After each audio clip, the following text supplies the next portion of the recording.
Leads. I generate my own leads. What do you Right. do? Uh, we do emails. The biggest lead generator is signs. I have a ton of signs out there. And each sign has its own number. I don't use any QR codes, no websites, no nothing. One phone number. And that phone number is answered by an answering service 24 hours a day. They take their name, their email address, and their phone number. And so soon as that happens, they get an automatic email or text message of the property website. And then that answering service sends me an email, instantly goes into my CRM. By the time I get the phone call, that lead is already in my system, and they already have a text message with the website, all the pricing and information for any question that they're going to ask me. So I never miss a lead off of my signs. That's probably, Nice. yeah, that's my number one lead generator. I get a lot of referrals. I use a CRM. William and I have put together, something that we consistently follow up with these people, because a couple years ago when we started this venture to build a business, because are you a business or are you a service? Can you sell your business? We were on a mission to build a business that's saleable. We started following up with a lot of past clients, and I can tell you there's nothing more painful than to see that your client sold a place for $1.2 million and didn't use you because you didn't follow up. So a lot of it's won in the long game in building a business. But that's where I get my leads, and nurturing leads. It's not just getting the lead today. It's about putting it into a system and having a plan to nurture that lead all the way until a close or a referral, because they may not want to buy something or need to buy something or sell something today, but maybe their brother, their cousin, their neighbor does. No, I know a guy. And then they give you the referral. That really works well. That's the best way to get leads. So Yeah. being in proximity to those people, talking to them, keeping top of mind, those are all some of the stuff we're going to talk about today. So it's just you, me, and William. There's a Carmia Z. You there too? Oh, who's that? Enrique. Okay, welcome. Hi. Hi. Where Hi. are you coming from? Miami, Florida. Miami, Florida. You laying in bed, or what are you doing here? Yes, sir. Okay, good for you. I love it. I love it. And Carmia, where are you from? Okay. Well, my name is Joseph. I am there's 10 people there. Okay. I'm a partner in Lake Nona in Orlando, Florida. And I'm happy to be able to share and join this training with you guys. I've been licensed since 2002, so I haven't really ever done much else other than real estate for my professional career. The topic today is going to be the 4 things that every agent should do and the 1 thing they should never do. The 4 things are systems and models, market knowledge, legal experience and legal contracts, those kind of things, and negotiation skills. And then we're going to talk about the 1 thing that we as agents should never do under any circumstances. It's a deal killer for your whole career. The general expectation of what I hope that you guys get from this is not only the business stuff that we're going to talk about, but the number 1 thing is how to ask the right question. Because if we ask the right question, our entire life can change. Your life is dictated by the questions that you ask. And I also believe that these 4 things that we're going to talk about today are really mainly the things in your work. I believe that there are 7 pillars or 7 spokes to a wheel for our life. They, start with your body, because if we don't have our health, we have nothing, right? And then our emotions and the meaning for our lives, our relationships and what those look like. Because if you have a bad relationship at home, how does that affect our our work life, right? The time that we have and how we use our time, and that's a spoke to the wheel of our lives, our work, our career, our mission. That's what we're going to talk about today. That's a spoke to the wheel of our life. Our finances, how we use our finances, how that affects our lives. I mean, I can tell you sometimes if my finances aren't right, it's hard for me to feel comfortable in every other aspects of my life. And then the last one is our contribution, how we help others, how we show up in life. So I believe that the wheel is the most important thing. And this is one of the spokes to the wheel. It's our work and career. So the number one thing we're going to talk about is knowing your market. As an agent, we must know our market. Be prepared, stand out. How do we know our market? Well, be in the market is one of the best ways to do it. Go to all the new construction sites for homes, know what's coming, be in the know. So you can offer items of value to your market. I liked door knocking. We kind of do virtual door knocking now. So that's a little different. But the premise is the same. Have an item of value. One of the things that I like to offer is affiliated business partners or local contractors. So if I'm talking to a homeowner, I'd be like, okay, so you're not interested in, not thinking about buying or selling.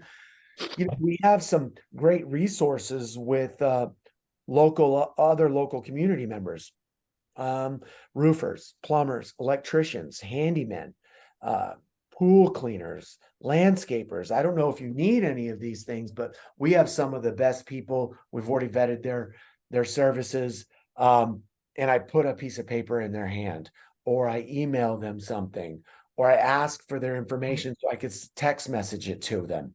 I'm always trying to get their name, email address, and phone number, offering an item of value. Another item of value that you could offer is a new development that's coming, something that they may not know about that's going to affect them or the values of their property. I'm right here on Narcoossee Road. Our office is on Narcoossee Road. We built this little shopping center right here. And one of the ways that I became the Narcoossee Road guy is I went to the county and I asked for a records request of what new developments were coming. I saw that they were building a 77-acre Home Depot development. I asked for copies of those plans. I printed it out. I made a brochure. And then I went what I call visiting. I don't like to call it prospecting. You can. I mean, prospecting is not a bad word, but I call it visiting because where I'm from, you go visit other people and you bring snacks, and it's more of a communal feel rather than, a business thing. So I went visiting to the local people up and down Narcoossee Road, and I had this flyer. And I said, hey, did you see what's happening over here? There's going to be a Home Depot development across the street. Oh, take a look at this brochure. And I would ask them a question. What do you think that's going to do to the value of your property? And I got the same answer a couple times. They said, well, you're the expert. You tell me. So I didn't tell them I was the expert. They just told me I was the expert only by providing value for them. So offer value to your people, find ways to offer value to your people, be different, be memorable. Who's really good at being memorable is a guy here in our market. He's another partner. It's Rodrigo. He's the dancing realtor, right? I mean, the guy's 240 pounds, built like a bodybuilder. He's over there making moves, like doing the Michael Jackson moonwalk and stuff. It's so fun to watch. I mean, I enjoy watching him. He's so different. He's so memorable. So offering the line, offering value, be in the community. Another thing is knowing your market, be able to price a property correctly. I mean, and then have the authority to stand by it, right? Really be able to hold your line on that. Showing up with some sort of authority and market expert, market knowledge is paramount. And you really can't do that without knowing your market. something that's really worked well for me is I do the work first. I have it on my notes here, do the work first. So, a lot of times I'll want to get a listing, and I create the whole marketing package on the front side and say, hey, listen, if you gave me the job, this is what I would do. And it's comprehensive. It's aerials, it's proposals, it's projections. It's, William and I do a really good job of doing the work first. They say, wow, this guy's willing to do it. I haven't even given him the job yet. So he really knows what he's doing. Be a market expert. So do the work first. Knowing the small things, the schools, the power, the water, utilities, the municipality. Give you an example about knowing the municipality. It's just so crazy. Right next door, we leased 5 acres for, I can't remember, 27,000, 24,000 a month, something like that. They had to do their own permitting to get water and sewer. They went to the city of Orlando, right? You think it's Orlando, right? You live in Orlando, 32822. That's not the municipality that offers the water. They came back and said, oh, they got to go a half a mile behind Coles. I was like, what? No, this is Orange County. It's a wrong municipality. The water's right in front of the road, 50 feet away. It's just run by Orange County, not city of Orlando. So know your municipality. Here's another little trick. I don't know how it works in your guys' cities, but here are our street signs. They either have an orange on them or they have the Lake Eola Fountain.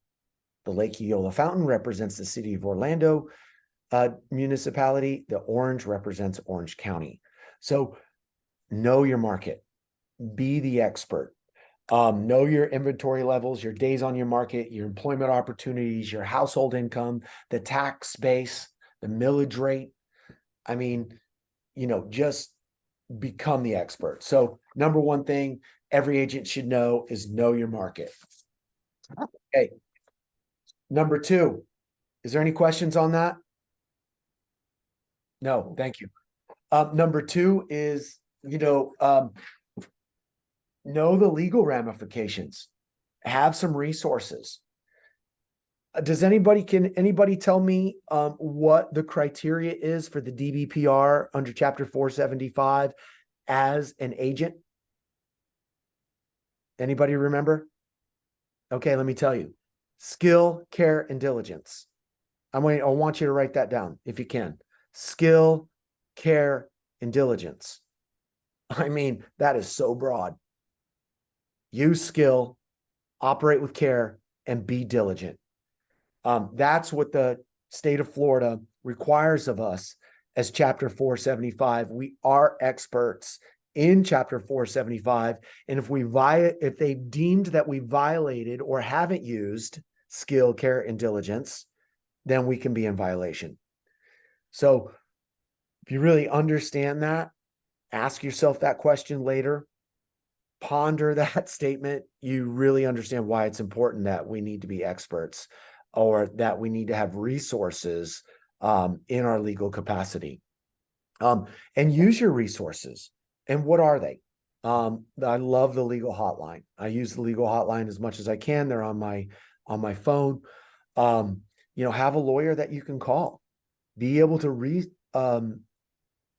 research Chapter 475.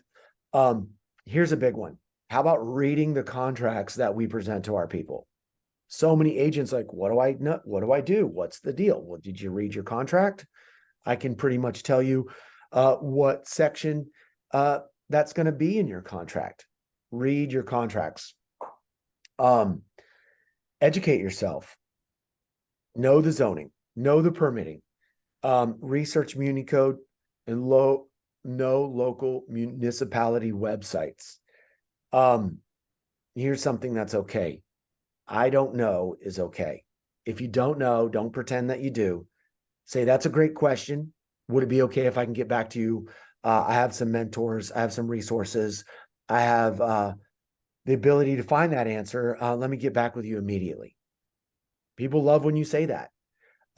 So the number 2 things that agents need to know is that you need to be an expert in law.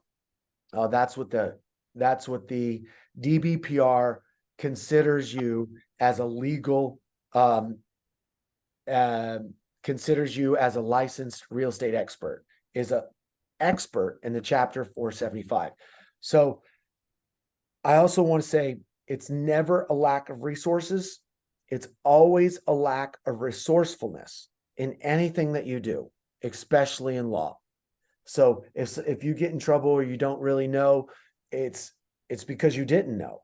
It's because you didn't use your resources. And it's not that they're not there. It's just that you need to find them. So the number 2 things every agent needs to know is in regards to chapter 475 and what's legal and contracts. The next one, this one's a fun one. Negotiation skills. This is a learned skill, guys. This is a muscle that you must build over a lifetime. And you're never going to stop building this. You can never be too good at it. I believe that negotiation is mastering influence and understanding the psychology of it. We're looking at doing a new training right now. It's with MIT. It's mastering influence and negotiation skills. I'm consistently always seeking mastery of this. I believe this is probably one of the most important things that we can do. And think about what your life could be if you did have ultimate influence. Again, this is something that is learned. It's like a muscle. You must build it. There's a lot of factors on this. This is not something we're just going to scratch the surface today. One of the things that I like is personality profiling, understanding who you're dealing with. If you don't know the DISC profile, it's something that I would strongly encourage you to learn about and grow in this area and understand, is that person a driver? Are they influence? Are they cautious? What is their personality type? And then meet them at that level. A lot of times we're trying to meet people at our level and then they're at their level. And it's not that one's higher than the other. It's just that they're different. If I can recognize what type of personality profile you are, I can meet you at your needs. It allows me a higher level of influence. DISC profile, D-I-S-C. If you don't know it, take a look at it.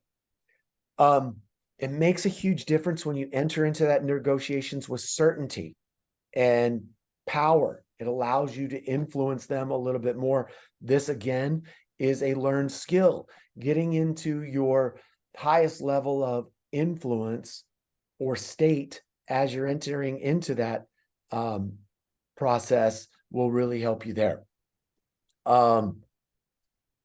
Another thing, mirroring and matching. I don't know if you guys have heard about that. It's another level of how to get people to do the things you want them to do, to influence them appropriately, matching and mirroring their body language. When you're sitting across from them, asking them to sign a contract, when they cross their legs, you cross their legs. When they put their right hand on the armrest, you if they lean back, you lean back. And watch them. After you do this for a minute, then you change and they'll start to follow you. It's a subconscious trait. It's super powerful, mirroring and matching. That's going to lead right into neuro-linguistic programming. I'm almost done, right? But what I'm showing you is this is a lifelong experience, not only in the real estate business, but in all aspects of your life. Neuro-linguistic programming. And this is the power of language. Some people might say, well, Joseph, that sounds like manipulation. I don't want to be, it might be unethical. And I can say, I can understand why you might think that. I thought that too. However, the difference between manipulation and influence comes down to intent. If your intention is to serve them, to lead them, to guide them as their trusted real estate advisor, then it's influence. If your intent is manipulation because you need a commission and they're going to lose money, well, then that's manipulation, and that's never good. So neuro-linguistic programming, mirroring, matching, DISC profiling, all these things are muscles that we need to build in the power of negotiation. So let's talk about negotiation a little bit more. Let's move off of the specifics, role play. Let's say right now somebody would do it for 4%, right? And what might you say? Oh, they're going to do it for 4%. I was like, okay, I'm going to start asking questions. I'm going to say, if I did it for 4%, would you hire me? And what do you think they're going to say? Anybody? Yes. Okay. Well, if it was yes, why would you hire me if I would do it at 4%? Because it's a good price. It's a good price. Okay. Why else? They'll be saving money, I guess. Okay, saving money. Do you think I would do a better job than they would do?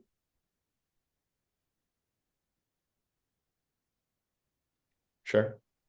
The whole point of this is I ask questions. I'm not going to tell them, I'm going to ask them. Do you think I would provide a higher level of value? Do you think I could get you more money for the property? How would you feel about my service if I got you the number that you needed and I helped you with X, Y, and Z to get you to that new house that you're going to be?